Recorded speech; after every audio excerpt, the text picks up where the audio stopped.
Hey, it's Rebecca, and welcome to Returning, a podcast to return to yourself and the wisdom within. I'm so glad you're here with me. Thanks for returning. Today, I'm returning with entrepreneur and content creator Trey Rush. Trey is a Canadian YouTube sensation known for his family-friendly vlog channel, The Rush Fam, which has racked up over 6 billion views. A devoted husband and father, he has built a really passionate and successful life with his family right at the center of his purpose.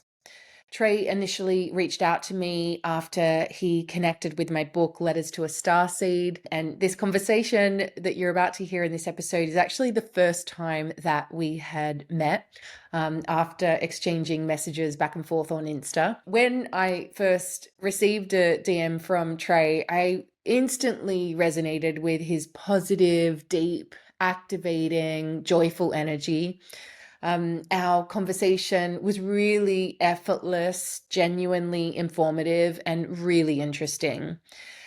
Trey shows us how determination, manifestation, vision, and consciously working towards the calling of our soul can truly create an unlimited life beyond our wildest dreams. And he even leads us in a quick visualization exercise in this podcast, which I got so much from, and I've been doing myself the past few days since having this conversation. At the end of this episode, you'll also find a guided soul inquiry for you to explore your purpose and how you can step into an unlimited life as well. I know how precious your time is, so let's jump right into sacred space together now. In the center of your heart, imagine a beautiful flower. With your breath, invite it to open petal by petal, revealing a light in the middle. This light is your soul, your ancient self, your intuitive self. Really inviting it to step forward now. And acknowledging the keepers, custodians, and spirits of the land where you are, where I am, known and unknown. Beautiful. Let's begin. I always find when I'm meeting someone and I'm doing a podcast, I'm like, I just want to talk first, and then you end up having the whole podcast interview. So I thought we just It's jump okay. in. It's part of the process. It's always, when we first connected, I was like, I checked out your amazing work, and what I was just blown away by was like the pure energy that you put into it, and like the joy that you put into it. And then I read that amazing article about you. I think it was in the Daily Mail, right? That was the big article Right. lately. And yeah, it was amazing to hear about your story, like, you know, working in a call center and like feeling kind of like stuck and wanting more, wanting to create something. Like, where do you think that came from? Was that something that you always had within you, or was it something that like came in because of something happening in your life? Great question. I actually think it was a mix of both. Definitely, even from when I was, my youngest memories, childhood memories, I always had this feeling that I wanted to have a big impact on the world, that I wanted to, to be a positive force in the world, that I was, called to do big things. I always had that feeling for sure. However, I would say in terms of something that accelerated it, it was definitely having my first kid. When I had my son, my wife and I, we had our first child quite young. We were turned 20 when he was born.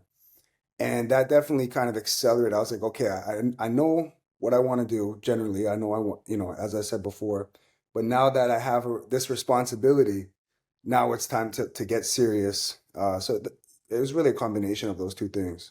And you finding like your kind of like area of like what you really wanted to do, because I know that you kind of like educated yourself like by reading loads of books and learning lots of things, and I'm sure taking loads of courses and stuff. Like, was it easy for you to find your thing, or was it kind of like trying loads of random things in order to find your thing?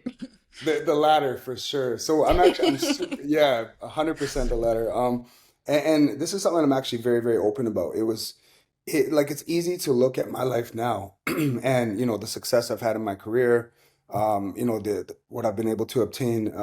But I'm very open with the fact that it wasn't always like that. Like I was struggling very, Mm-hmm. very much before I went down that personal development journey. And, I had anxiety issues, confidence issues, depression, throughout my younger life. And at the same time, I knew I had big dreams. I knew that I was, again, called to do more. So I realized I had to go on I had to search within and start to build myself up before I could, number one, figure out what I wanted to do. And number two, before I could have, the ability to do it. So I started to look within and I started to realize I don't really have the answers. So I started to, read everything I could on personal development, try different meditation techniques and things of that nature.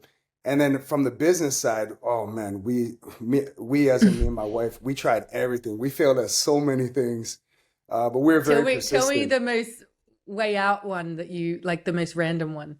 Uh, there's so many. We went door to door for a while. I can't even remember what we were selling. I literally can't remember. We went door to door. We did like a bunch of mid-level marketing.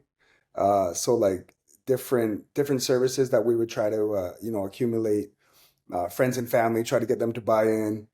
Oh yeah. Yeah. I I did don't one want to of say them. the Oh my God. yeah. I don't want to say the Yeah, word like that pyramid scheme. That's what people will yeah, call yeah, it, yeah, right? for sure. Yeah. Oh my God, you're reminding me. I remember because I definitely had that drive within me, but I didn't know what I wanted to do, but I knew I wanted to have a positive impact and you just Right. like go out into the world, right? I remember like I just finished school and I was saving up to because I wanted to come to London because I was like it was like the center of the world. Yeah. And so I took about 4 jobs and one of them was just so not me. It was one of those marketing ads that you get and you're like you don't know what it is until you kind of get the job and then they're like Yeah. welcome to company name and you're like what? And I was like selling knives and it was like I'm so uncoordinated that I did the demo on my friend's mum and I cut my hand so bad Oh because I'm man, so in the demo. uncoordinated in the Wow. demo. The knives were really good though, and then so she gave me a little band-aid pack in there, and I remember just like bursting into tears, going, "This isn't for me." Right. Oh my God! It's But it's those you gotta experiences. do it. You gotta try it. Yeah. Exactly. Like it's those experiences that it's beneficial in so many ways, just putting yourself out there. It builds the character. It shows you what you don't want to do, Mm. clearly, right? And Yeah. it's like, Yeah. and I think it's about the shifting the mindset that I'm not going through all these negative situations. It's more so switching it to I'm going through these things for a reason because it's bringing me where I need to go. So even though like Yeah. I was failing at so many things, I hated all the different new ventures and different things I was trying. To be honest, I hated the process because I felt uncomfortable. I wasn't good at these things. I was failing Mm. at them, but I always kept that energy, which was, you know what? Even though I'm not enjoying this moment, it's happening for a reason. It's bringing me closer to where I need to go, and I think that kind of allowed the circumstance for me to eventually find the right thing and find something that clicked. And I love that you brought up being uncomfortable, and like resistance and all of that. Like, what role do you think that plays in like properly embracing your purpose and creating like a unlimited life? A huge role, and I love that word. I love that unlimited life. I think it's fundamental. I often say like your success, and success is so broad. I don't want to think just career success, happiness, whatever your version of success is. It's literally right on the other side of your comfort zone. That's what I'm constantly telling people because that's how it Mm, was for me. When I finally kept pushing myself past my comfort zone, that's when I started to have major traction in every aspect of life, not just career, in my personal journey, finding my truest self. Everything, all the success, so to say, was right outside of my comfort zone. So, and then you do it, like the amazing thing is, like any other skill set or like any other habit, the more you do it, you start to become comfortable in those uncomfortable situations. That starts to be your mm. comfort zone, and you crave more of that uh I guess that feeling or that energy you get when you successfully push yourself past that point. You start to become comfortable in that. And what makes you uncomfortable now? Like, do you still feel uncomfortable or you feel confident all the time or a bit of both? I would say I can confidently say mostly I'm confident pretty much all the time now, but there's still like I'm trying to think of a situation. Sure, things will come up. Actually, that's a good example. Recently, I did like my first public speaking endeavor. And Mm. I was nervous, super nervous. But again, I was like, you know what? I'm used to this feeling. I know good is on the other side. So let me just push Mm. through. So sure, things still come up. Overall, I'm pretty confident overall now, but it was tremendous amount of work. It was 10 years of working on myself to get to Mm. this point. And I'm still learning. There's always room for improvement, but it's a long journey, but it's worth it. It's always worth it. And do you think that uncomfortableness like is like the fear of what will happen? Like, is it the unknown because we haven't done it before, or is it something else? Good question. I think it could be different for everyone, right? It could be based on, overcoming childhood traumas. Maybe it's the way you were raised. I think parenting is a huge deal if the parents didn't Hmm. instill confidence in the children. It can be there's so many wide variety of things, but that's why I don't feel that with personal development or growth, I don't feel there's like a one size fits all because I think that Mm. everyone's situation is so different, right? So these different factors are different for everyone. That's why it's very common for something that worked for me. Let's say I have 5 things that work for me that enabled me to grow and find my truest self. Mm. Those 5 things, maybe only one will resonate with someone else, and then they Mm. have to go through their own journey and find the other things that resonate with them, if that makes Mm. sense. Mm. Totally, totally. Yeah. Yeah, and like in your experience, what like if someone is like struggling with confidence and just kind of like they've got a call of like I want to do this, but I don't feel ready or I don't feel confident. Like, what advice would you give them? First and foremost, I think it's super, super important to find your why, or find like your where you're gonna go to for inspiration. So for me, again, it was really spending time with my family. It was my newborn son. My wife and I have Mm. been inseparable since we met. So my why, my driving force was I want to be with them 24/7. I want to create a life Mm. where it doesn't really matter what I'm doing, as long as it's, again, positive impact on the world, as long as I can be with my family. That was my driving force. So that inspiration, or that why, for me was stronger than the fear of the things I had to go through to obtain that. So I was scared as hell on my journey. I'm open about it. When I started picking up that camera and I was starting my YouTube career, I was, oh man, I don't want to curse. So I was gonna, I was so scared. Oh my gosh, I was extremely nervous. I was like looking at myself on camera, like, Trey, what the hell are you doing? But Mm. I pushed through, and I pushed through on, all the different levels of my self improvement, because again, that fear of not having my why, not being with my family 24/7, Mm. that was to me stronger than the fear of these things I had to do. So that's why circling back to your question, that's why I think the most important thing that anyone can do is really do that soul searching as to what's their why. What's going to be, where do they come back to when they're facing these challenges, and what's going to be that source of inspiration? Because we're going to go through it. It's not going to be an easy journey. It's so true. Yeah, I so resonate with what you're saying. I was always so scared to do what I do now, and then you kind of take for granted like that it becomes easy. But like a basic thing, like I remember when I started my Instagram, I was like I couldn't even put a face like my face on there, and I would Yeah. do these little quotes. And at the beginning, I would put like my hand in the camera.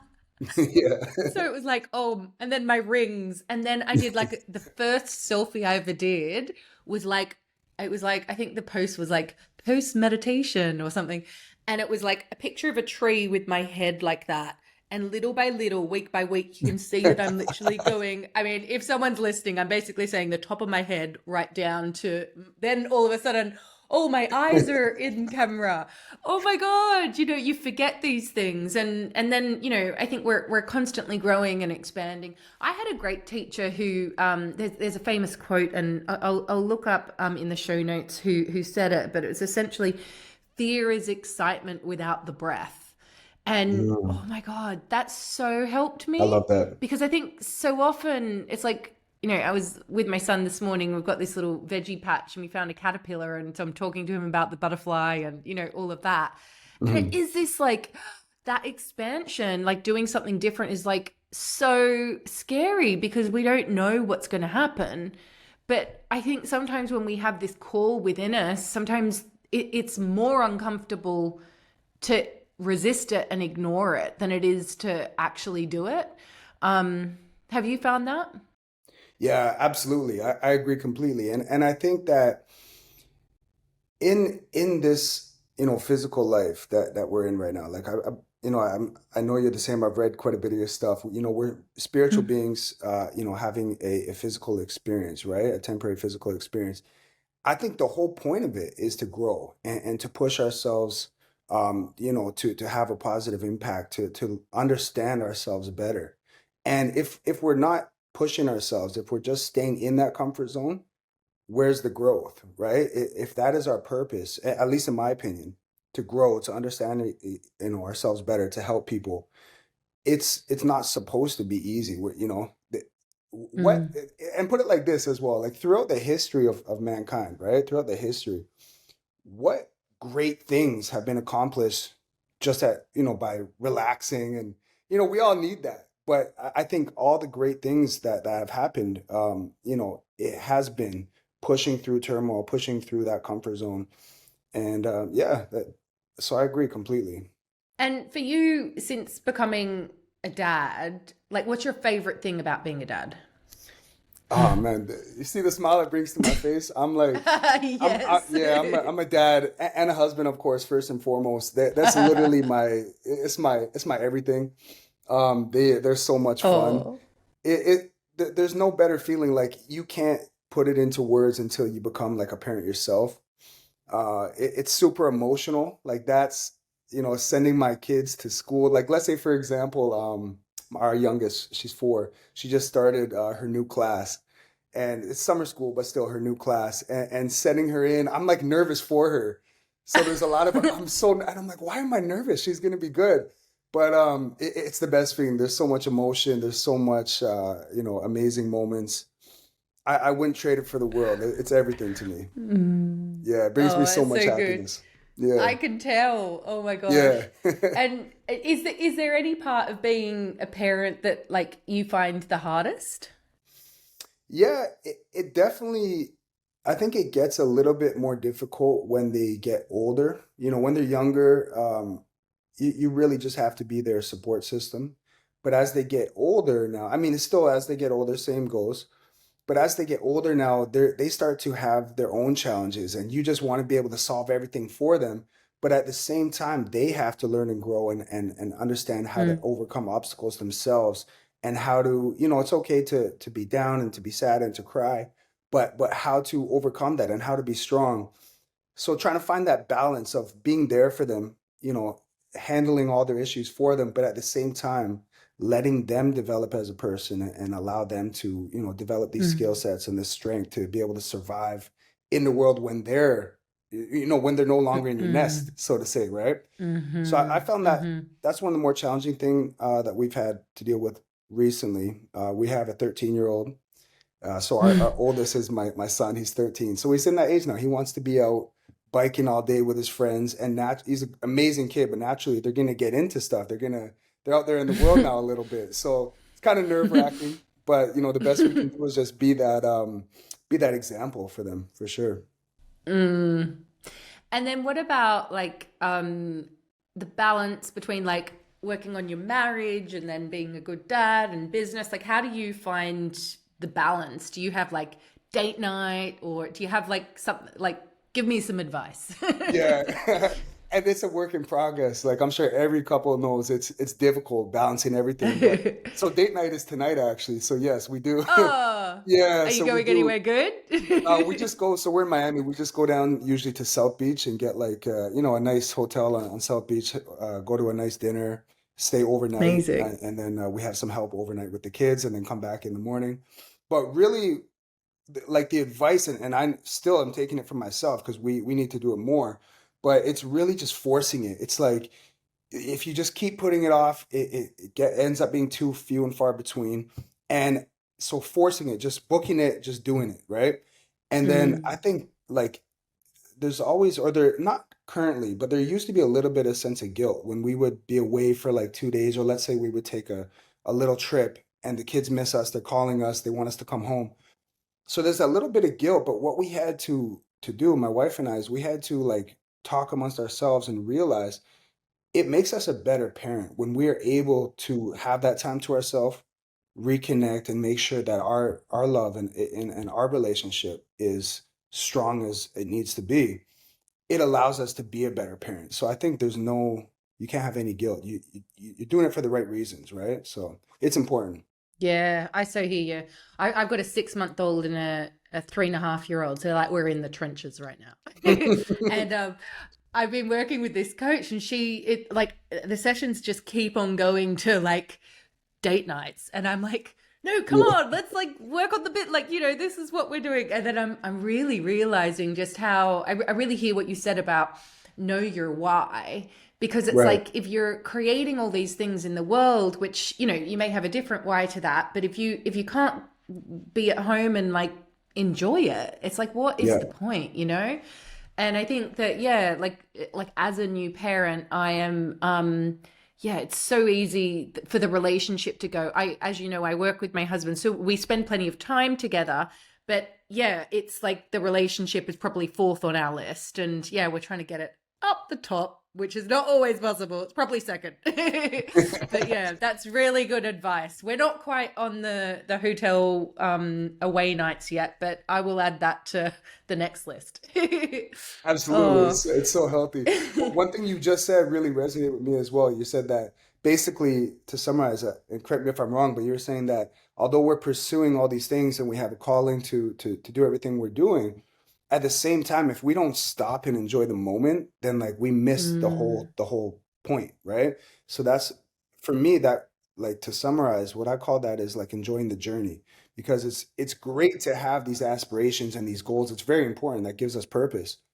But if we're only kind of celebrating and waiting for the accomplishments to bring us the happiness and that sense of fulfillment, then we literally miss the whole ride, which in the big picture, that's our life. It's the journey. It's not the end goal that, because once you reach that goal, what do? We make another one. We have new things on our plate, new things we have to do, right? New responsibilities. So if we're constantly just mm, chasing that achievement, that moment where we achieve this thing or whatever it is, we miss the whole journey, which, and I think that's where the beauty is. It's mm. in the journey, it's in the little moments building towards that. So I don't know, that just really resonated Oh, with me when you said that.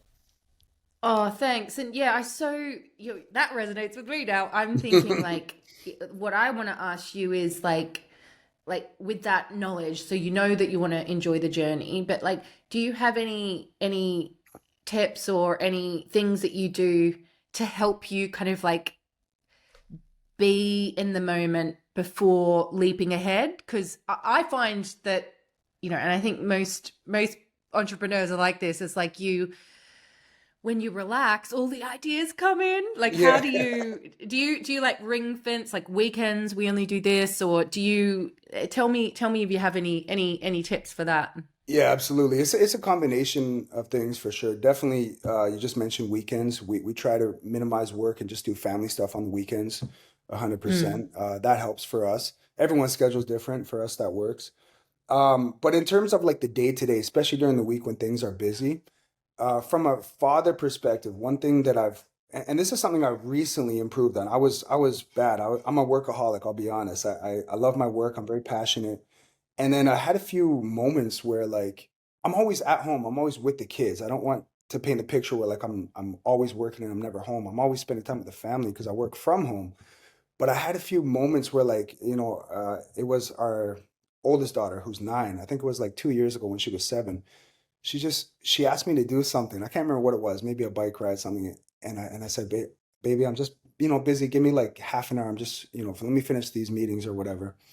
And she just said, like, kind of quietly, like, oh, that's what you say every time. You're always you're always mm, working. And it just really hit me. I'm like, okay, the whole point in what I'm doing is for these moments. So circling back to how it's relevant to your question, I just started forcing myself, not forcing because I want to do it. I just started deciding, just say yes in the moment as much as possible. Sure, there's going to be meetings, there's going to be things that I can't get out of or have to handle. but as much as possible, if I'm able to, just say yes in the moment. And then I find, so the bike ride's a perfect example. Now, when I'm on the bike ride, I realize I needed that more than my kids did, or I'm out there like, okay, this is what I Yes. needed. So it becomes like, and then that motivates me to do that more. So really just saying yes, especially if you have a family and whatnot, Mm. just saying yes. Those little moments, they matter so much. Oh my gosh, that's so true. I think especially like when like if we work from home and so the kids are around, because I think I often wonder about like because like you I love my work, and so it's this Right. constant like where do I find the balance, because when I go like have time off I get inspired and then I want to go ride or I want to but yeah, I that cut me deep, you telling that story, because I've definitely been there. I'm sure we all have. Um, but yeah, this like, oh, like if we were able to like go away for work, is that better, or being at home for work? But then, yeah, I think it's such an interesting balance. Because I think with entrepreneurs as well, you can fall into that trap of, like working more than you would if you were working for someone else. Oh, 1000%. And I think people are more so catching on to that. It's really like a Mm. sacrifice. So as an entrepreneur, you definitely have less of a ceiling. You have more of an ability to control your income, your career, your trajectory. There's less of a ceiling, I believe, in the corporate world. However, like you said, the work, you have to work 24/7 almost. You have to be relentless, because Mm. it all falls on you. And when you get to a certain level, of course, you can build a team and whatnot. But at least early in those building stages, you have to. For me, almost it felt like this. Sometimes I can explain it better with like an example or an analogy. Mm. It's like you're sprinting on a treadmill. And so your life, your career is like sprinting on a treadmill as an entrepreneur. And the moment you just want to hop off for a minute and rest, you're losing all the traction that you made. So it's like this constant sprint. However, that being said, the trade-off, the upside is amazing to be able to, if I, I'm big on not putting down like, typical jobs, 9 to 5, super important. And if that's your happy place, amazing. But if you want the entrepreneur life, the trade-off, I believe, is so worth it. Yeah, I so hear you. I so hear you. Yeah. Yeah, it's really nice of you. Like you, I work with my husband, which we did not plan like consciously, but it's just kind of happened. Like it Yeah. was a conscious decision when it was a conscious decision. But yeah, we didn't predict it. And it's so good. But yeah, we try and ring fence time where it's like no work talk, only if it's urgent, Yeah. because it's like, yeah, you could kind of like be terrible for each other going, I got this idea. I got this idea. Yeah. Oh my gosh. Absolutely. My Oh, my and wife actually, yeah. I was just gonna say, she gets on my case. We'll be like, recently we went to Aruba and just the two of us. And she'll be like, I'll be like doing push-ups. I'm on my computer. She's like, can you just relax? Like, please. So she'll Mm. force me to relax, and I need it. So she helps me find that balance for sure. Oh, that's so good. And would you say, are you guys like opposites? Are you that opposites attracts type thing, or? In some ways, yes, but overall, no. We have actually like so much in common. Like even before we became like a romantic couple, before we were dating, like we were best friends, and we just, Mm. yeah, we actually have so much in common. However, there are certain things where it's like polar opposite for sure. But overall, we have a lot in common. Yeah. Mm. And I love asking this question. So I want to know, like, what you were, if you look back to you being a young boy, like a little kid, like, what were you like then that, or like, what were some traits about you that would help us understand you a bit better now? Yeah, so I remember one memory very distinctly. So I actually grew up on a relatively small island in Canada. Vancouver Island is called. Yeah.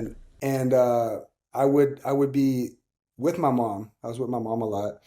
And every time I would see a plane, no matter if we're on a walk, driving, whatever, I would just stop and just stare at the plane, and I would tell my mom, I'm going to be on that plane. I'm going to be traveling the world. I'm gonna do big things. I'm gonna, and she would just go, I don't know how, but I believe you. And so I would say I was a dreamer. I even from like my Oh, earliest memories, I just had these big dreams, and I wanted to at least be a part of changing the world, you know? I don't want to sound mm, egotistical, like one person can do it, but I think collectively, through the energy transfer that we're able to affect other people and ultimately, be a positive force in the world. That I was a dreamer from a kid for mm. sure. Yeah. Oh, that's amazing. And so I so see that about you. And do you believe that perhaps you came in that way? Like as if like it's like your soul had something that it wanted to do? Yeah, absolutely. Yeah. Mm, And I think I also got to give credit to some of the circumstances that enabled me to kind of grow into that maybe faster or to be able to be more open to it. My parents, they just showed me so much love and they raised me the right way and they really, anything that I said I wanted to do, they supported it. So I had this mm, naturally in me, but then having that support. And that's why I think it's so important. And not everyone obviously has that, unfortunately, right? But I think if you were someone who unfortunately didn't have that love growing up, then you're in an amazing position to kind of change that cycle and be the first one in your family maybe to really instill all these qualities in the children that allow them to dream and to go after their goals. So anyways, back to your question. I think it was a combination. Definitely I was born with these big dreams and I was born a dreamer and I had all these I've always had visions, to be honest. I've always like used mm, my imagination, and this is actually one of my favorite like manifestation tactics. I talk about all the time on mm, YouTube, on my social media, on Instagram.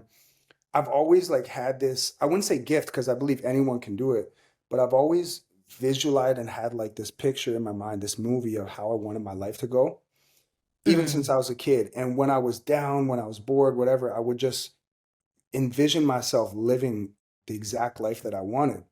And I think when we do mm. that long enough, it like that almost becomes our reality subconsciously. And once subconsciously this is your reality, then the universe will provide the circumstances to make it happen. Amazing. Do you reckon you could lead us in that, like for like 60 seconds or something, like a mini visualization? Absolutely, yeah. This would be my first time leading that, but I'd be happy to. We'll return for Trey's visualization meditation process right after this quick break. A quick note to personally invite you to come and check out the sanctuary. Over the years, the sanctuary has organically grown into a thriving community of like hearted souls from all over the world who, like you, are on a journey to deepen their connection to the wisdom within. The one thing I particularly love about this membership is how practical the tools and practices shared by Rebecca Campbell on a monthly basis are. Jumping into a much more spiritual container has been the best thing for me, both professionally and personally. My favorite thing about being in the membership is being a part of a community of like-minded individuals. You can post about anything and you have this wave of humans that are going to wrap you in their arms and support you no matter what. My spiritual practice has deepened immensely, and that's because there's so much beautiful content available at my fingertips. Visit rebeccacampbell.me/membership. Now let's keep returning.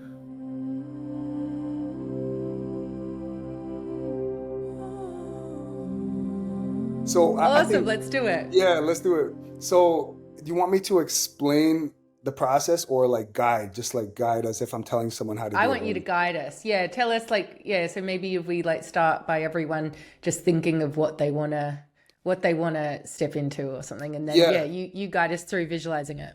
let's do it. Let's do it. I'd love to. So first, most importantly, we would all need to get into a comfortable, quiet place. So, yeah, as with any meditation, we want to be relaxed, we want to be comfortable, we want to, focus on our breathing and just get as calm as possible. It's natural to have like the noise, the loud noise in our head and our inner voice, but we just want to talk to ourselves and calm it down and just be as relaxed as possible. Next, what we want to do is we want to visualize our happy place. So we want to visualize what circumstances, what would your life look like if you could paint your perfect life? What would you be doing? Where would you be living? Who would you be with? What would your career be? All of those circumstances that would bring you the utmost happiness, visualize that. Be in this movie, be in this picture, watching your own life. Everything that you want in life, you have it right now. Visualize it and feel it. You need to feel the emotion of how this will feel because it's going to happen. And so that's how the process starts. And then and it'll take some time, it'll take some practice. Once you're able to start to feel the emotion, you want to dwell in that. You want to dwell in that happiness. And wherever it takes you, what you start to, through your imagination, through the universal mind, let yourself go with it and see where it takes you. But this happy place that you're imagining, this is what you want to work towards. And the more you do this, the energy will start to become natural. It'll start to be habitual. So I don't know if that's my first time doing That this. was So amazing. Yeah, Hooray. thank you. That was so good. Yeah, Oh, I appreciate it. I visualized no something problem. really clear. And yeah, it's amazing. I got a symbol for it as well. And yeah, I'm gonna keep doing that. How long do you do it for? So the minimum I try for is 15 minutes. But I will do it throughout different times in my day. So as I'm sure you've seen on my socials, I'm super big on fitness.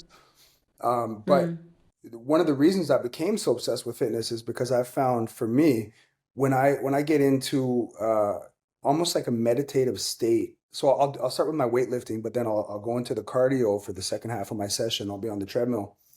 And I can get into a meditative state where I can have these visions and meditate during the cardio. And something about, the blood pressure going, I can tap into like a different level. So I'll do it on the couch, in the bed, like dedicated time, but also while I'm working out. And one thing I found, I don't know if you found this as well, Rebecca, the more you do it, it starts to kind of become your natural state. And you can get into this amazing frequency where you're kind of manifesting and attracting subconsciously. You're kind of in autopilot in this state the more you do it. Yeah, that's so Yeah. true. Yeah, I like to imagine it like when I did my kirtan training, so like chanting, my teacher said that each chant exists in the field like as a frequency, and so as you're chanting it, you're tapping into that. I kind of see it a little bit similar to that, where it's like it's a vibration, and then I think the more you kind of connect in with it, the more familiar it feels, and so the stronger you get at being able to hook into it, and so. Yeah, and then so it was interesting. The thing that you just led, I got really quickly a symbol for it, which was based on the world, but it was basically a triangle. And so now I'm like, oh, that triangle can be my symbol to hook in. So you Yeah, just taught me amazing. how I want to do my visualization now. It's so cool. Really, really good. Thank you so Yeah, much. Well, no you should problem. definitely do a guided visualization on YouTube. I'll do it. Yeah, good idea. I actually have an app coming out, Life Unlimited, the application, and there's some meditations in there as well. Currently there's Mm. none, so it hasn't launched yet. It's launching in October.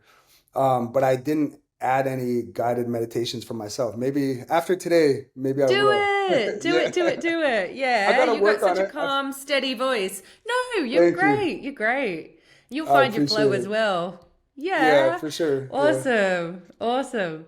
Oh, and congrats on the app. Has that been like a huge creation? Like it's been a long time in the making? Yeah, it's really like my passion project, and it's something I'm very very excited about. It's also me pivoting from YouTube into like kind of I love what I do, but into like passion projects where I can really align what I'm doing with my calling and everything like that. So really the app is about manifestation, meditation, and just helping people have like practical daily steps that they can implement to really get the most out of life and whatever their goals are. So that's what it is. Mm, I'm super excited. amazing. Yeah, for sure. I'm super excited Oh, about I it. can't wait for it to come out. You've got such a like a positive, like deep, joyful energy, and so I'm sure that yeah, the app's going to be amazing. Thank you so much. Yeah, I appreciate it. So, okay, I've got a final question, which is what returns you to the wisdom within? Great question. So I don't know if this answer will make sense, but I'm going to try my best to convey it in a way that does. I have this knowing that I am the universe, that we are the universe, that we are the creator. And whenever I'm going through anything in life that doesn't align with that knowing, it becomes like a signal. And I'm like, okay, if something is off, if I don't feel that, it's like a trigger that I need to reconnect. So I've kind of conditioned myself to have these triggers, and for me, the connection is with emotion. So if I'm feeling down or if I'm feeling frustrated, I feel my blood boiling. I'm feeling like anything that doesn't align with, the love and the ultimate loving energy of the universe, which I know is my truest self, truest essence. It's a trigger that I need to realign. So in that moment, I'll take a quick moment and I'll stop whatever I'm doing, meditate, breathe, talk to myself, affirmations, and realign as quickly as I can. Because the longer we continue doing whatever we're doing when we're not in alignment, that is, I don't want to live by circumstance. I want to be able to control my reality and control my destiny and live in that source, because that's my source of happiness. That's my source of abundance. And really that's what it is. It's having these triggers, however it works for you, to realize you're not aligned and then take that time as quick as possible to realign, if that makes sense. Mm. I love that. I love that. Thank you so much. Oh, No Trey, problem. well, it's been so good. This is the first time we've met. We were DMing and now we're here together. And Yeah. yeah, I'm just so glad we connected and that we've had this conversation. I likewise, very, very happy to make it happen. Also, I got to give you your flowers. It was so when I read, even before I read it, when I just came across your book, Letters of a Starseed, Hmm. it just instantly, I just had this feeling that I found something that I knew without knowing it yet, and I found something that Mm. resonated with me before I even read it. So then when I Mm. reached out, it was meant to be. So I appreciate it. Mm. Oh, bless. Oh, I love it. Well, I'm glad we connected. Thank you so much for this episode. Likewise, thank you so much, Rebecca. Have an amazing day.